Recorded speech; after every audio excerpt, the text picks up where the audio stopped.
Bismillahirrahmanirrahim. Assalamualaikum warahmatullahi wabarakatuh.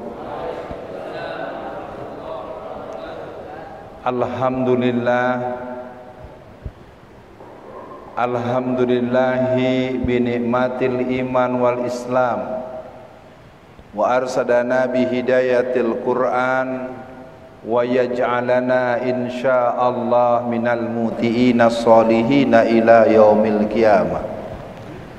Asyhadu an la ilaha illallah wa asyhadu anna Muhammadan abduhu wa rasuluh. Allahumma sholli ala Muhammad wa ala ali Muhammad. Qala Allah ta'ala fil Qur'anil Karim, a'udzu billahi minasyaitonir rajim. Bismillahirrahmanirrahim. Innamal mu'minuna ikhwatu fa aslihu baina akhawaykum wattaqullaha la'allakum turhamun. Qala Rasulullah sallallahu alaihi wasallam, rahimallahu man hafiza lisanahu wa arafa zamanahu wastaqamat tariqatuhu.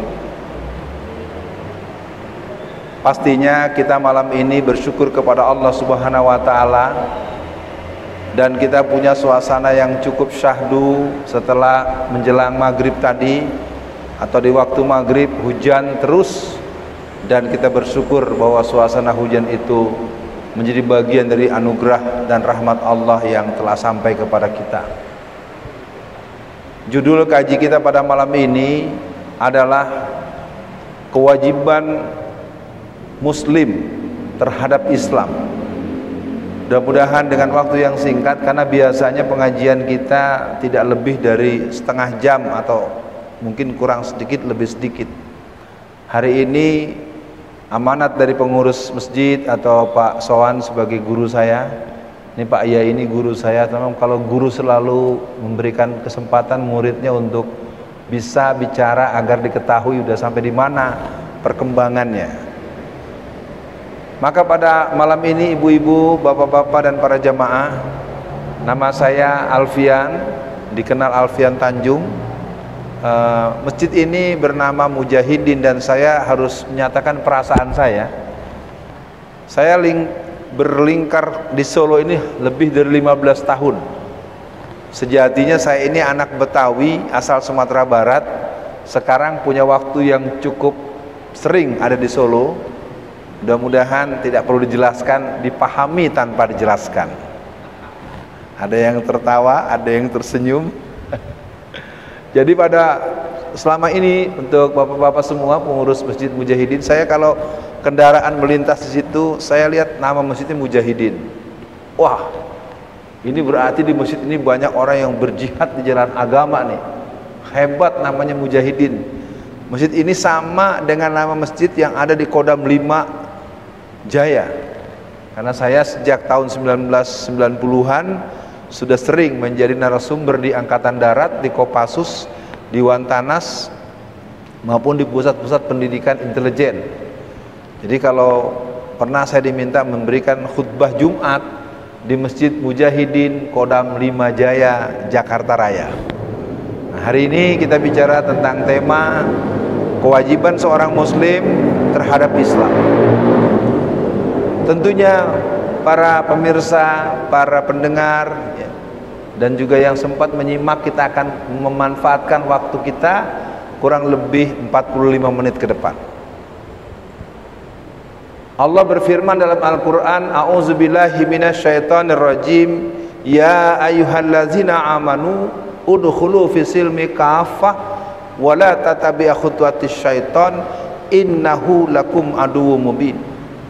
Wahai orang-orang yang beriman, masuklah engkau ke dalam Islam secara keseluruhan, dan janganlah engkau ikuti langkah-langkah setan, karena setan itu adalah musuh yang nyata buat kamu.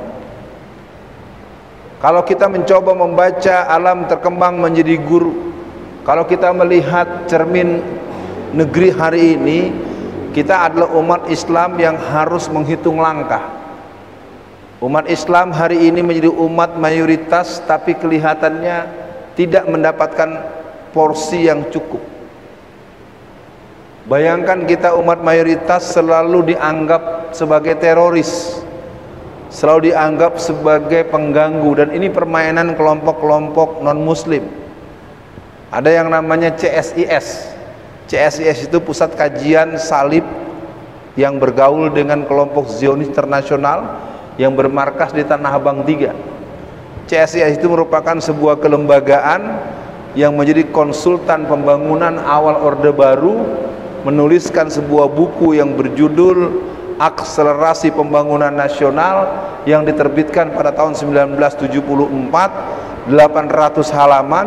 Di halaman ke-18 dikatakan bahwa penghambat pembangunan nasional adalah umat Islam.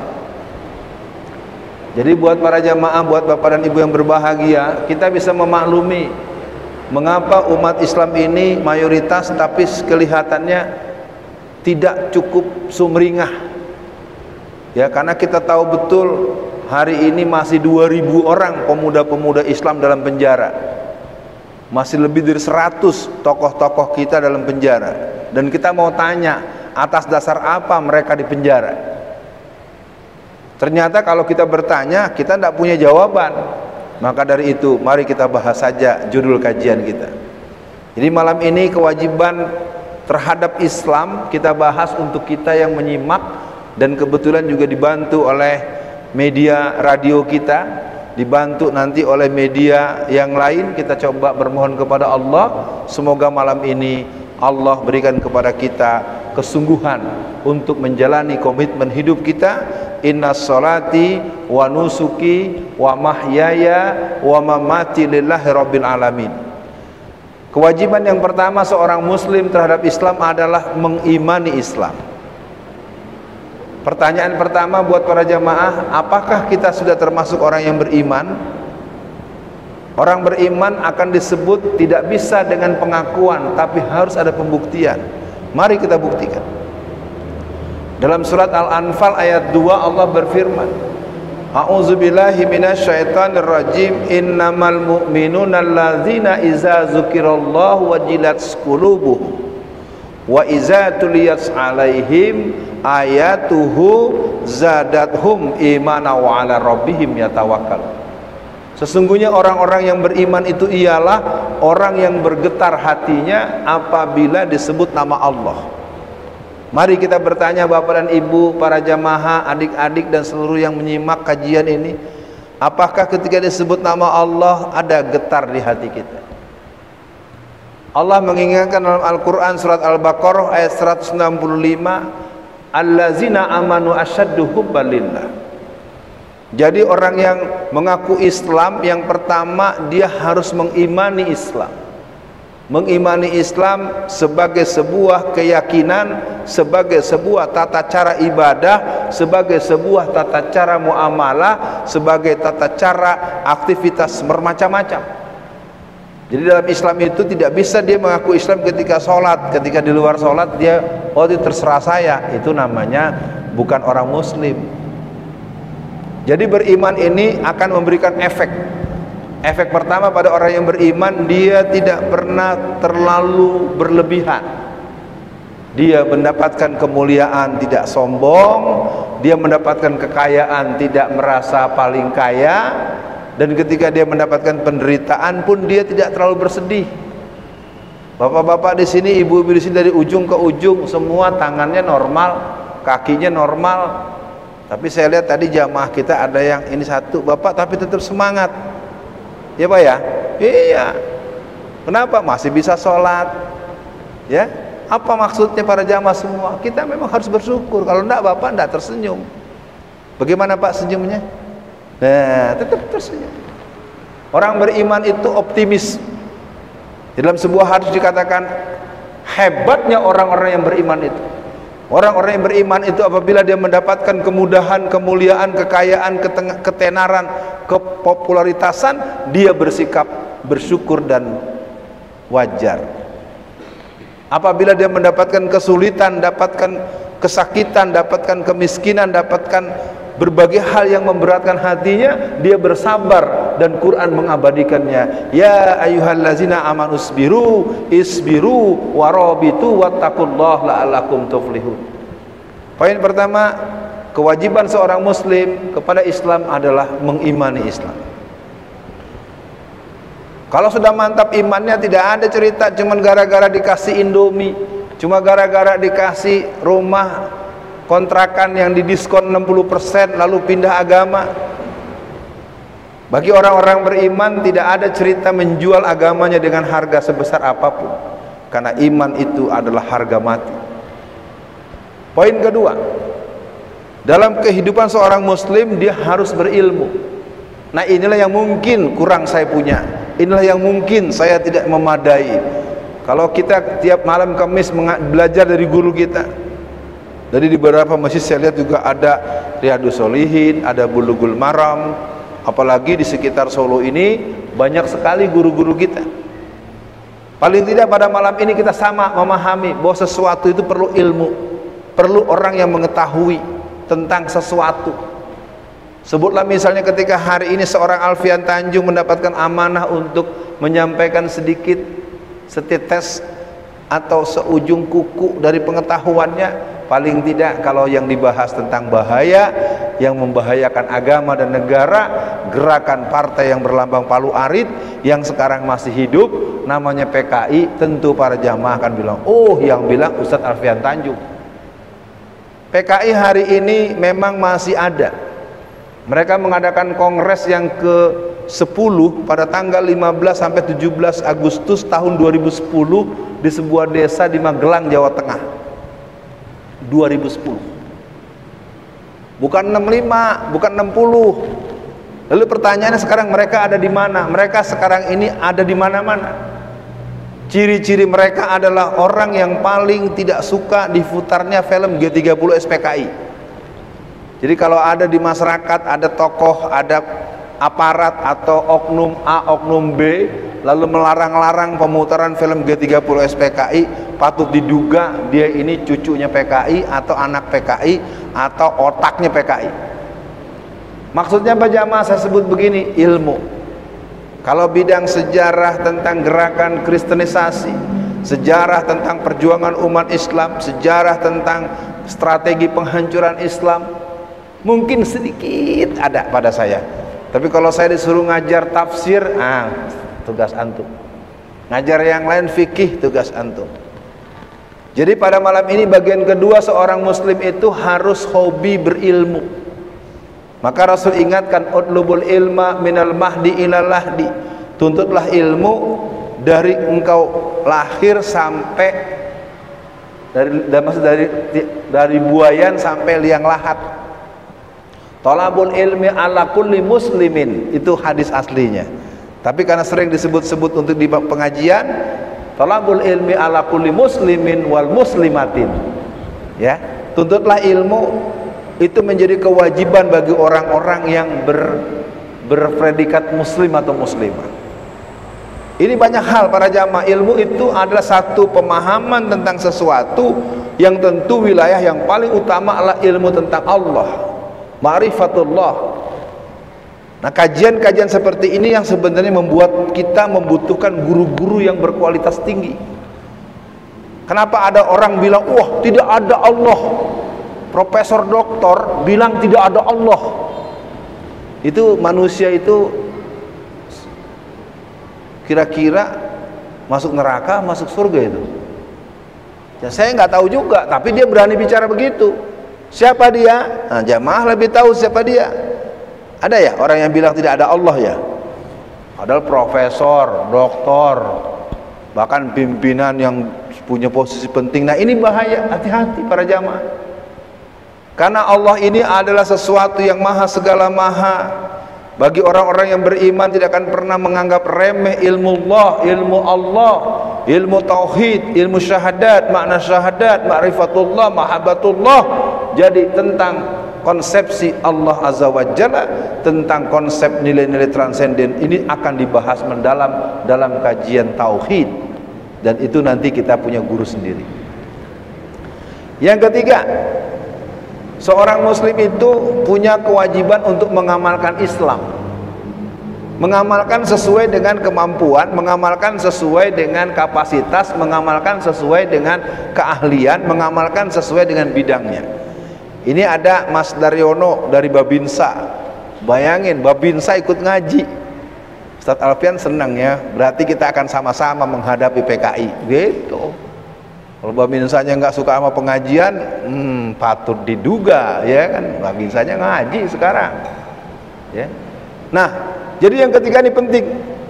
Apa kata Quran? Ya ayyuhallazina amanu lima taquluna ma la taf'alun. Wahai orang-orang yang beriman, mengapa kamu menyuruh orang lain berbuat baik tetapi kamu melupakan dirimu sendiri? Ini mungkin pesan buat kita para orang tua, pesan buat saya juga yang sekarang sedang bertugas menjadi mubaligh. Yang saya tahu bahwa di hadapan saya ini ada orang-orang yang ilmunya lebih tinggi dari saya.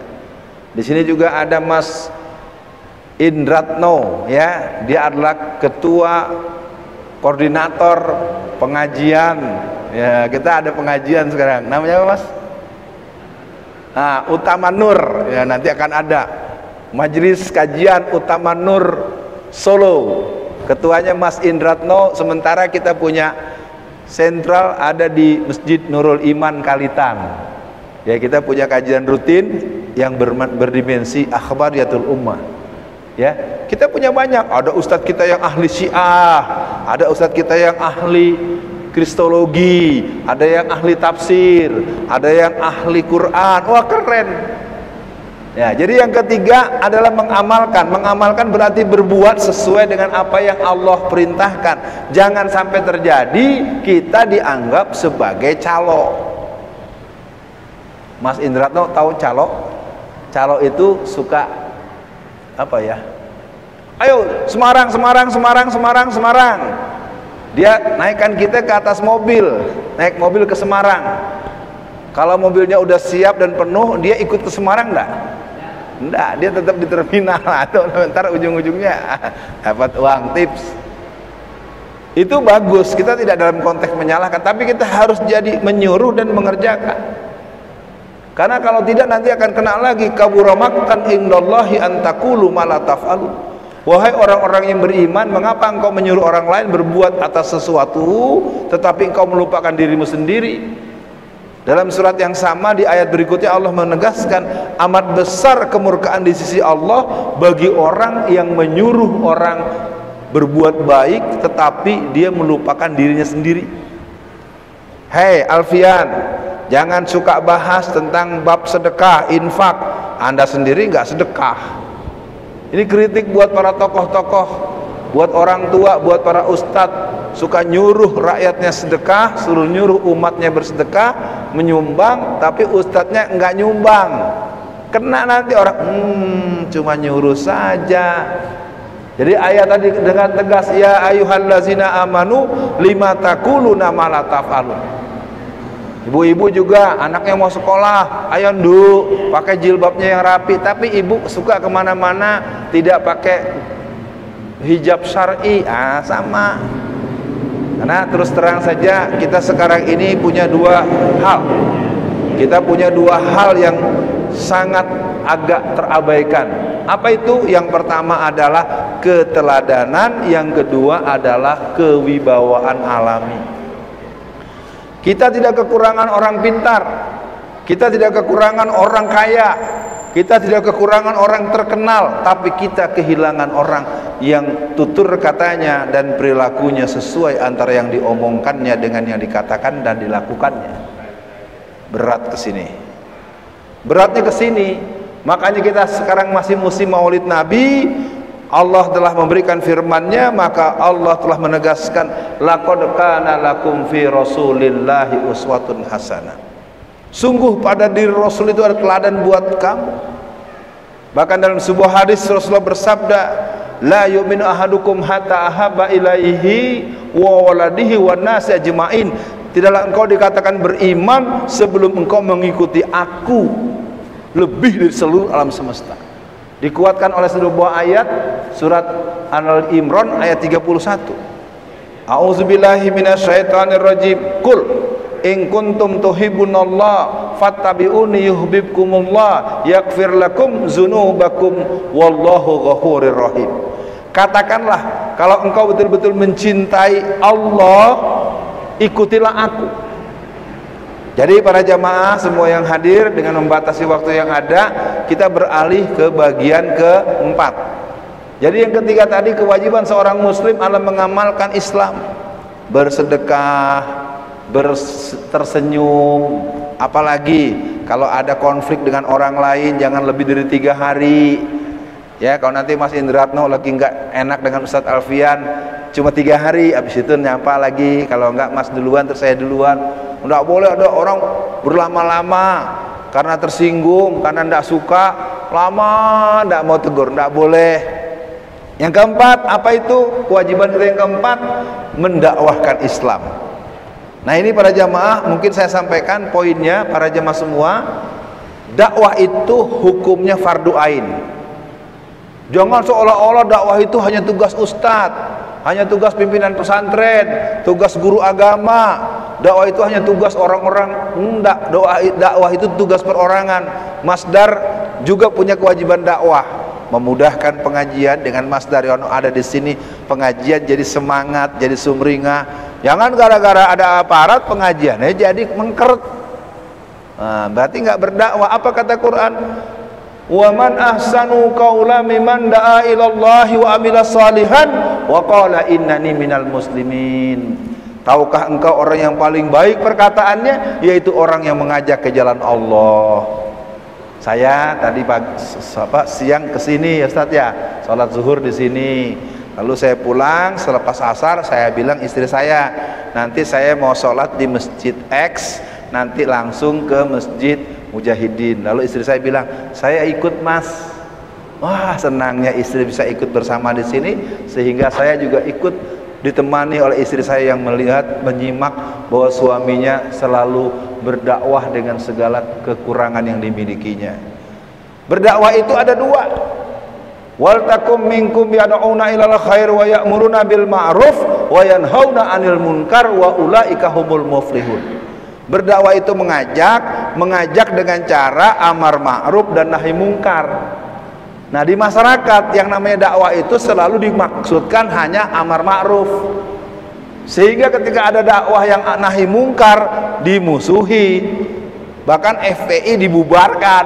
Tuh kan, kenapa? Dakwahnya nahi mungkar.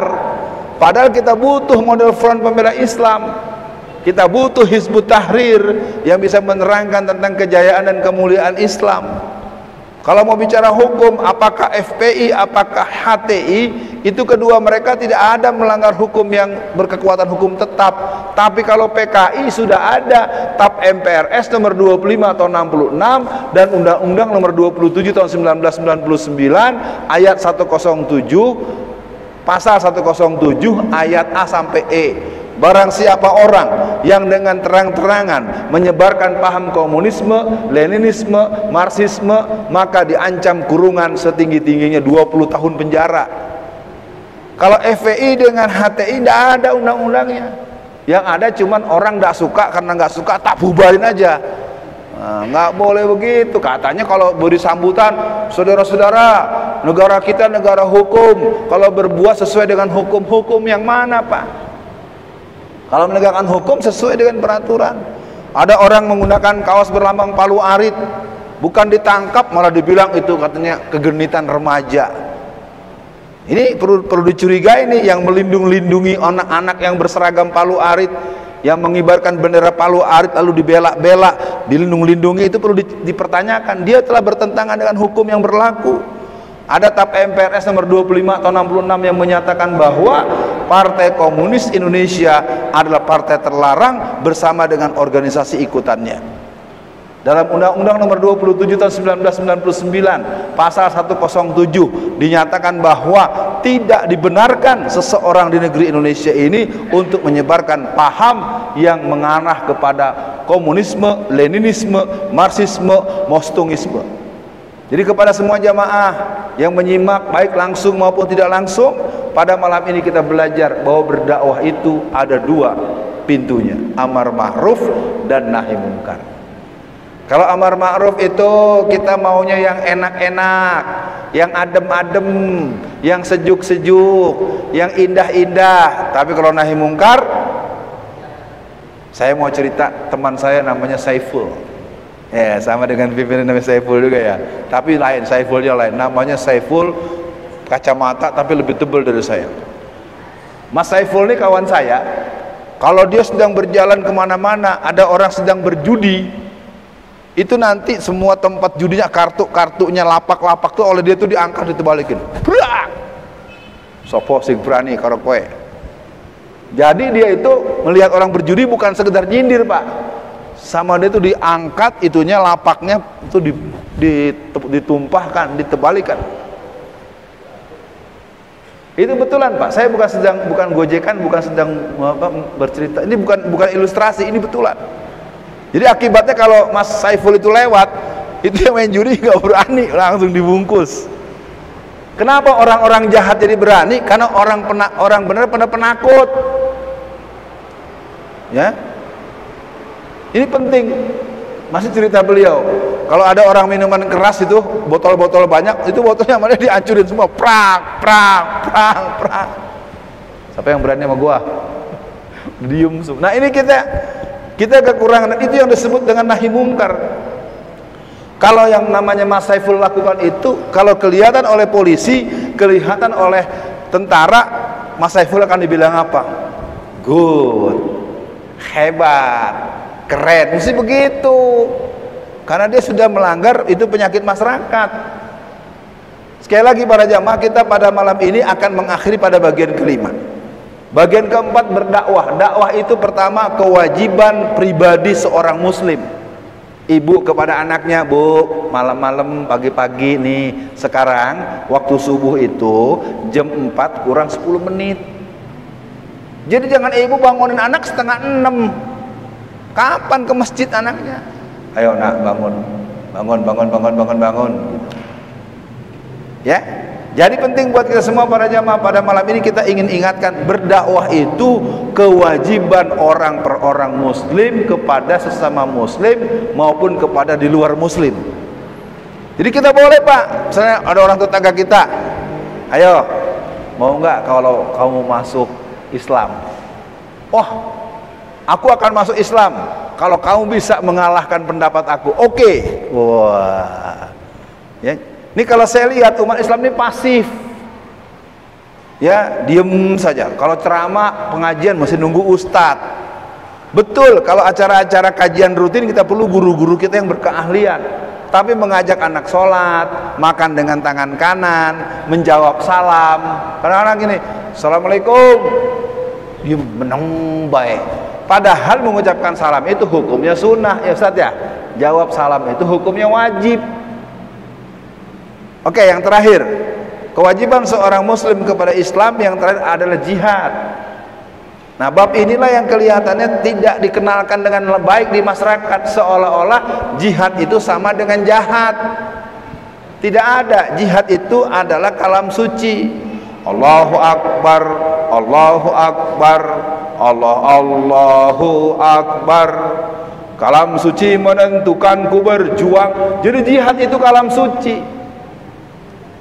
Jihad itu adalah sebuah amalan yang menunjukkan kesungguhan untuk istiqomah melakukan kebaikan dan perbaikan. Jihad itu pembelaan kepada agama sesuai dengan kemampuan. Jihad itu berarti kita melawan rasa kantuk agar subuhnya tetap ke masjid.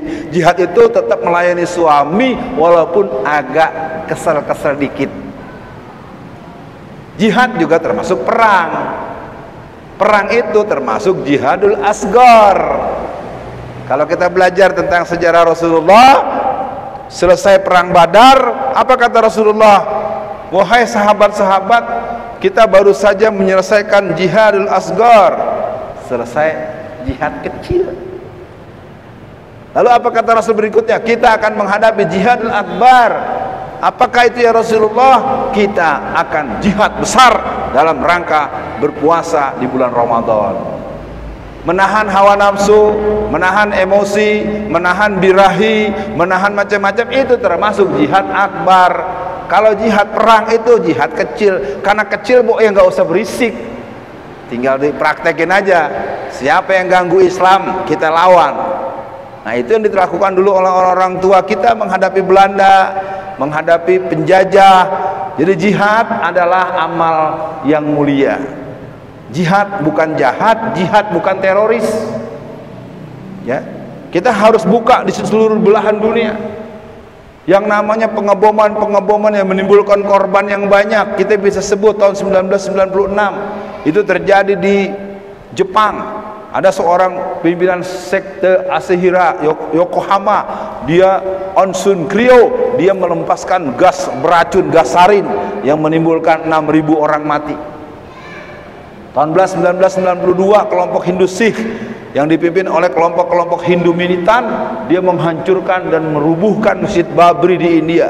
150.000 orang-orang Hindu fanatik, orang-orang Hindu radikal, orang-orang Hindu teroris telah menghancurkan masjid.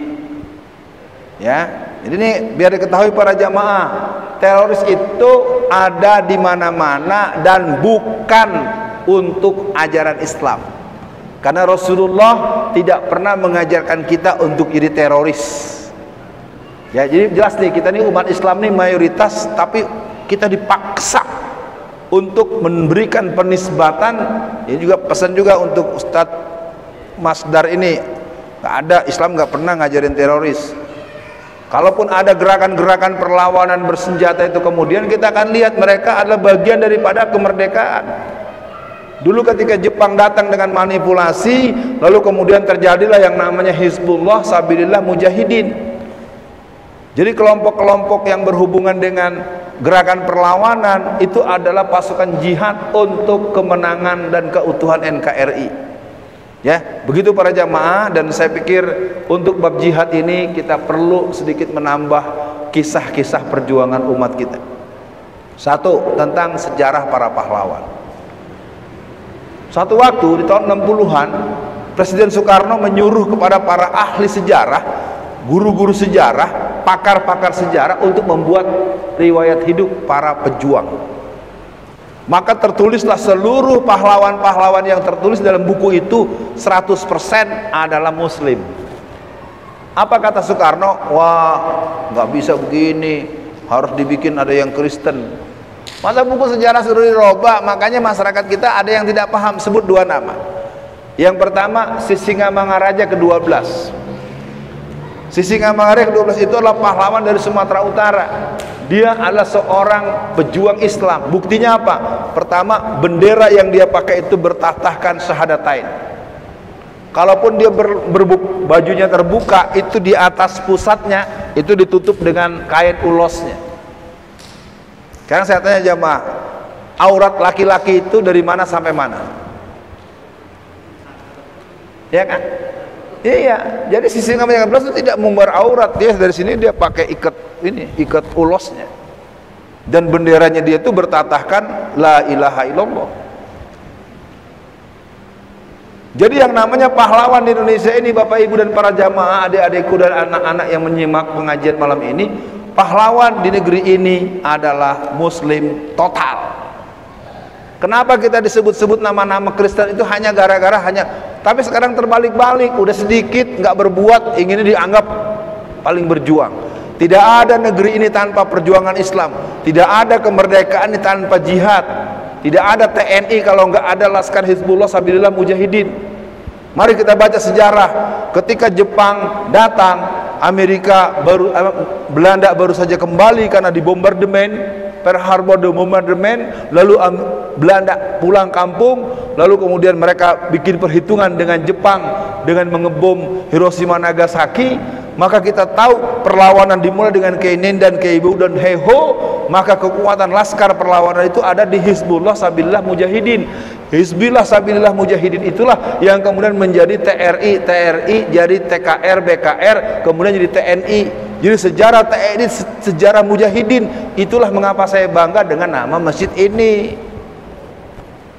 Jadi gitu kalau mau tahu, negeri ini nggak ada tentara, nggak ada kalau nggak ada Mujahidin dan Sabilillah dan Hizbullah. Karena sesungguhnya jumlah terbanyak adalah dari mereka. Kenapa kemudian kok jadi jauh? Memang terjadi pada zaman PKI dilakukan registrasi. Nah, registrasi itu dilakukan dengan cara mengetes dengan menggunakan bahasa Inggris dan bahasa Belanda. Akibatnya anak-anak yang berasal dari pesantren, yang pinternya bahasa Arab, gugur semua. Masuklah kelompok model Beni Murdani, model siapa-siapa. Jadi biar tahu para jamaah, memang udah sejak lama musuh-musuh Islam itu mencoba mematahkan peran perjuangan umat Islam. Mungkin lain waktu Pak Guru kita akan, mungkin kapan lagi nih saya ngisi, 6 tahun lagi ya, 6 tahun lagi saya datang lagi ngisi lagi, nggak apa-apa kalau sekarang. Kita nanti akan bicara dengan tema sejarah perjuangan umat Islam Indonesia. Kan kalau bicara Sirah Nabawiyah, kita udah punya Ustadz Budi Asyari. Kalau kita bicara tentang akhir zaman, kita udah ketemu dengan Ustadz Rahmat Baikuni. Kita akan bisa nyimak Ustadz Zulkifli Muhammad Ali. Kita bisa ikut dengar Ustadz Ihsan Tanjung. Kita bisa lihat Ustadz Abu Fatihah yang ada dari Solo. Gitu Ustadz ya.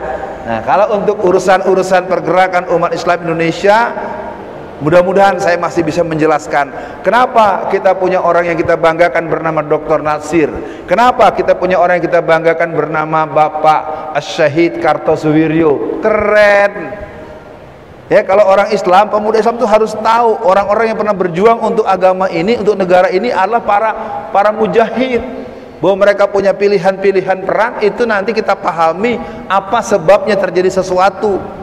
Contoh misalnya ada yang namanya PRRI.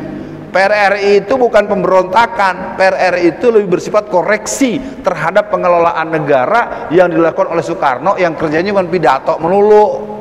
Maka PRRI melalui kelompok-kelompok Sumatera, kelompok-kelompok tentara-tentara yang cerdas menawarkan konsep pembangunan yang berkala. Soekarno ngamuk atas provokasi PKI.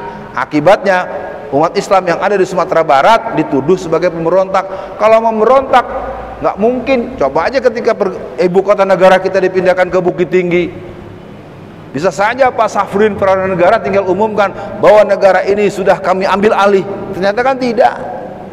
Atau ketika negara kita terpecah banyak, ada negara Indonesia Timur, negara negara Pasundan, negara Sumatera Tengah, pecah banyak. Maka pada tanggal 3 bulan April tahun 1950, Dr. Muhammad Nasir sebagai ahli politik Islam, pimpinan Masumi, melakukan konsep yang bernama mosi integral, digabungkan kembali untuk menjadi negara kesatuan Republik Indonesia. Jadi kalau mau dibuka semua sejarah negeri ini, umat Islam lah yang paling berhak. Sekarang mau orang Cina yang petang-tang peteng-teng. Kita ini seperti penumpang di negeri sendiri. Kenapa? Karena angkatan mudanya, karena masyarakatnya tidak memahami sejarah perjuangan umat Islam. Dan kedua, memang kita harus melakukan persiapan di bidang ekonomi, menjadi para ekonom, menjadi para pembisnis, para konglomerat, dan juga jadi politisi. Kita lemah di dua titik itu. Maka kunci kita ke depan adalah mari kita bangun generasi yang berkekayaan, generasi yang berkekuasaan, tapi generasi yang beriman kepada Allah Subhanahu wa taala. Nah, sampai di sini dulu penyampaian sesuai dengan amanat waktu yang diberikan. Saya tidak tahu apakah dibuka tanya jawab atau tidak. Saya tidak berani jadi kemalaman, terlalu malam. Bagaimana Pak Guru? Cukup? Kalau sudah cukup, nanti kita berjumpa di lain kesempatan. Mari kita berdoa, semoga doa kita malam ini bagian daripada kebersamaan kita. A'udzubillahi minasyaitonirrajim. Bismillahirrahmanirrahim. Asyhadu an la ilaha illallah wa asyhadu anna Muhammadan abduhu wa rasuluh. Allahumma sholli ala Muhammad wa ala ali Muhammad. Allahumma inna nas'aluka salamatan fid din wa aziyadatan fil ilmi wa barakatan fi rizqi wa taubatan qoblal maut wa maghfiratan ba'dal maut. Allahumma hawin alaina fi sakaratil maut wa najata minan nar wal afwa hindal hisab. Rabbana zalamna anfusana wa illam taghfir lana wa tarhamna lanakunanna minal khasirin. Allahumma nawwir qulubana binuri bihidayatika binuri samsika abadan abada kama nawartal arda bi rahmatika ya arhamar rahimin. Allahumma alfi baina qulubina wa aslih zata bainina wahdina subulas salam minaz zulumati ilan nur wa jannibnal fawahisa ma zahara minha wa ma batan wa barik lana fi asma'ina wa absarina wa qulubina wa azwajina wa zurriyatina innaka antat tawwabur rahim. Allahumma ya Allah, jadikanlah majlis kami pada malam ini mengantarkan kami semakin ma'rifat kepadamu, semakin cinta kepadamu, dan mengikuti segala arahan yang Rasul-Mu ajarkan kepada kami semua. Ya Allah yang Maha Rahman dan Maha mengetahui segala sesuatu, mudahkanlah kami memahami firman-firman-Mu dan sabda Rasul-Mu, dan berikan kesempatan kepada kami untuk mendidik anak-anak kami semuanya, cucu-cucu kami, dan orang-orang yang di bawah perlindungan kami, agar mereka menjadi putra-putri yang soleh dan solehat. Ya Allah, jadikanlah Masjid Mujahidin ini menjadi masjid yang penuh dengan jiwa jihad sesuai dengan namanya. Berikanlah, lahirkanlah generasi muda dari masjid ini atau dari masjid-masjid lain, dan bagi kami yang berkesempatan hadir, jadikanlah bagian daripada orang-orang yang beriman kepadamu sesuai dengan ikrar kami, inna sholati wa nusuki wa mahyaya wa mamati lillahi rabbil alamin. Ya Allah, doa kami untuk saudara-saudara kami di berbagai belahan dunia, saudara kami yang ada di Gaza dengan segala tekanan berat dari kelompok-kelompok Yahudi Israel, dan juga orang-orang yang ada di Haifa, di Ramallah, dataran tinggi Golan, dan termasuk orang-orang yang ada di kampung-kampung yang diboikot oleh kelompok Israel, termasuk kampung Syekh Jarrah. Ya Allah, berikanlah kaum muslimin di Kashmir, kaum muslimin Rohingya, kaum muslimin yang ada di Patani dan Niala, kaum muslimin di Moro, juga kaum muslimin yang ada di Jazirah yang berbatasan dengan Cina, yaitu kaum Uighur Xinjiang. Berikanlah mereka yang sejak tahun 1949 jumlah mereka ada 13 jutaan orang, tapi setelah zaman revolusi kebudayaan kebangunan komunis Cina, mereka banyak ditangkap, mereka banyak disiksa, mereka dipaksa untuk tidak beriman lagi. Tolonglah mereka ya Allah, sabarkanlah mereka ya Allah, berikan ruhul jihad kepada mereka untuk melawan sesuai dengan kemampuan mereka masing-masing. Kami yang ada di Indonesia bermohon padamu ya Rahman, sesungguh-sungguhnya mereka musuh-musuh Islam, punya itikat untuk mengganggu eksistensi umat Islam, misi Islam. Maka kami mohon padamu ya Rahman, jadikan jiwa kami sebagaimana jiwa para pendahulu kami, jiwa para patriotik mujahidin yang siap berjihad membela Islam untuk menjaga keutuhan NKRI, yang siap menjaga negara untuk mengamankan al-Islam, adinul Islam. Ya Allah, berikan kepada kami kesempatan untuk mendidik anak-anak kami agar mereka mengerti bahwa negeri ini dalam bahaya. Jauhkan kami dari rasa takut, karena takut itu bagian daripada bisikan setan yang terkutuk. Jauhkan kami dari rasa ragu, karena ragu itu bukan sikap orang-orang yang beriman. Jauhkan kami dari sikap kikir, karena kikir itu tidak memberikan kebaikan buat kami dunia dan akhirat. Ya Allah yang maha mengabulkan segala doa, Rabbi a'inni wa la tu'in alayya, wansurni wa la tansur alayya, wamkurli wa la tamkur alayya, wahdini hudali, wansurni ala man bagha alayya, Rabbi ja'alni laka zakara, laka rohaba, laka mitwa'a, laka mukhbita ilaika awha muniba. Rabbana atina fid dunya hasanah wa fil akhirati hasanah wa qina azabannar. Amin ya rabbal alamin. Mari jamaah yang berbahagia, kita sudahi majlis kita dengan membaca hamdalah dan kafaratul majlis.